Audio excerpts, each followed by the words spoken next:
start. Spell the letter I na may tudlok. I. Ayan, hindi sila sabay-sabay. Isa pa. Start tayo. Spell letter I na may tudlok. I. Spell letter A. A. Spell the letter N. N. Iba-iba ata sila ng alphabet. Spell the letter A. A. Spell the letter S. S.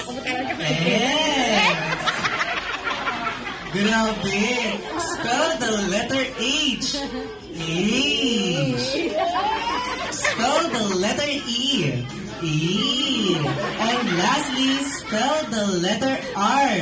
R. Ayaw, palakpakan naman po natin ang ating team, boys.